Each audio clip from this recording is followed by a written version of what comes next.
దూత media, power of news. ఆ పార్టీలో ప్రముఖంగా వినిపించే పేరు ఈయనది. ముఖ్యమంత్రి కాకపోయినా అంత పెద్ద హోదా ఈయనకు సొంతం. అన్ని శాఖలకు ఈయనే మంత్రి. అన్నీ తానై పార్టీలో చక్రం తిప్పారు ఈ నేత. పార్టీ అధికారంలో ఉన్నప్పుడు మంత్రులు, ఎమ్మెల్యేలు ఎవరైనా సరే మొదటగా ఈ నేతను కలవాల్సిందే. ఆ నేత అనుకుంటేనే సీఎం అపాయింట్మెంట్, లేదంటే లేదు. ఏ సమస్య గురించైనా ముఖ్యమంత్రికి చెప్పాలంటే మొదటగా కలవాల్సింది ఈ నేతనే. కొందరు ప్రత్యర్థులు అంతెందుకు, సొంత పార్టీ నేతలు సైతం ఈ నేతను ఆంధ్ర శశికళగా అభివర్ణిస్తారు అనడంలో అతిశయోక్తి లేదు. ఆ నేత ఎవరో కాదు, గత ప్రభుత్వ హయాంలో ఏపీ రాష్ట్ర ప్రభుత్వ రాజకీయ సలహాదారు సజ్జల రామకృష్ణారెడ్డి. సజ్జల రామకృష్ణారెడ్డిది రాజకీయ నేపథ్యం లేని కుటుంబం. ఒక సాధారణ జర్నలిస్టుగా తన జీవితాన్ని ప్రారంభించారు సజ్జల. డిగ్రీ పూర్తి చేసిన సజ్జల ఈనాడులో ట్రైనీ జర్నలిస్టుగా చేరిపోయారు. అనతి కాలంలోనే విజయవాడ ఎడిషన్ ఇన్ఛార్జిగా బాధ్యతలు నిర్వర్తించారు. తర్వాత ఉదయం పత్రికలో చేరి దాంట్లో కూడా బాధ్యతలు నిర్వర్తించారు. సజ్జల రామకృష్ణారెడ్డి అన్న సజ్జల దివాకర్ రెడ్డి, దివంగత వైఎస్ రాజశేఖర్ రెడ్డి ఇద్దరు క్లాస్మేట్స్. దివాకర్ రెడ్డి గ్రానైట్ వ్యాపారం బాగా నడవడంతో సజ్జల జర్నలిజానికి స్వస్తి పలికి ఆ వ్యాపార బాధ్యతలు చూసుకునేవారు. ఆ తర్వాత ఒక ప్రొడక్షన్ హౌస్ ను స్థాపించి పిల్లలకు సంబంధించిన కార్యక్రమాలు, వ్యవసాయ కార్యక్రమాలు రూపొందించేవారు. దూరదర్శన్ కోసం వసంత కోకిల అనే ఒక సీరియల్ను సైతం రూపొందించారు సజ్జల. అప్పట్లో ఆ సీరియల్ 6 నంది అవార్డుల్ని గెలుచుకుని రికార్డు నెలకొల్పింది. అలా అంచెలంచెలుగా ఎదుగుతూ వైఎస్ కుటుంబానికి అత్యంత సన్నిహితుడిగా మారారు. వైఎస్ రాజశేఖర్ రెడ్డి ముఖ్యమంత్రిగా ఉన్న సమయంలో నెలకొల్పిన వాళ్ల సొంత పత్రికలో సజ్జల రామకృష్ణారెడ్డి ఎడిటర్గా బాధ్యతలు నిర్వర్తించారు. ప్రజల్లోకి ఆ పత్రికను బాగా తీసుకెళ్లారు. రాజశేఖర్ రెడ్డి మరణానంతరం జగన్ కోరికతో పార్టీ వ్యవహారాల్ని నిర్వర్తిస్తూ ప్రత్యక్ష రాజకీయాల్లోకి అడుగుపెట్టారు సజ్జల.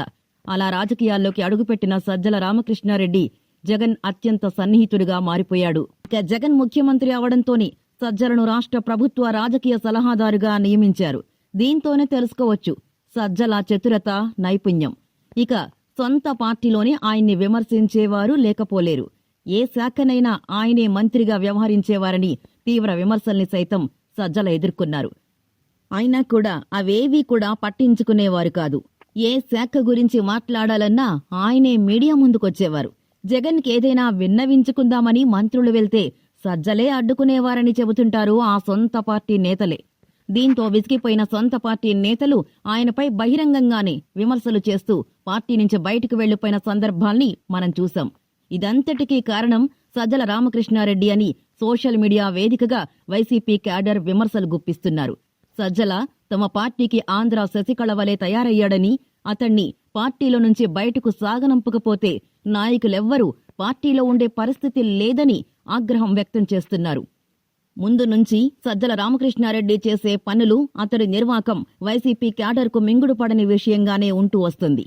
ఇటీవల రాజ్యసభ సభ్యత్వానికి రాజీనామా చేసిన విజయసాయిరెడ్డి సైతం సజ్జల కారణంగానే పార్టీని వీడారనే వాదన లేకపోలేదు. వైసీపీ పార్టీలో సజ్జల, సాయిరెడ్డికి చాలా కాలంగా ఒకరంటే ఒకరికి పొసగదని, దీనివలన చాలా మంది నాయకులు ఇబ్బంది పడుతున్నారని, సాయిరెడ్డిపై కొంతమంది వైసీపీ అధినేత జగన్ దగ్గర లేనిపోనివి చెప్పి పొమ్మనలేక పొగపెట్టారన్న వ్యాఖ్యలు వినపడుతున్నాయి. అంతకుముందు వైసీపీ పార్టీకి రాజీనామా చేసిన ఆ పార్టీ నాయకుడు రవిచంద్రారెడ్డి కూడా గతంలో ఇదే సజ్జలపై ఆరోపణలు చేసి అతని ఆగ్రహానికి గురై బాధతో పార్టీని విడిచి బీజేపీలో చేరవలసిన పరిస్థితి వచ్చింది.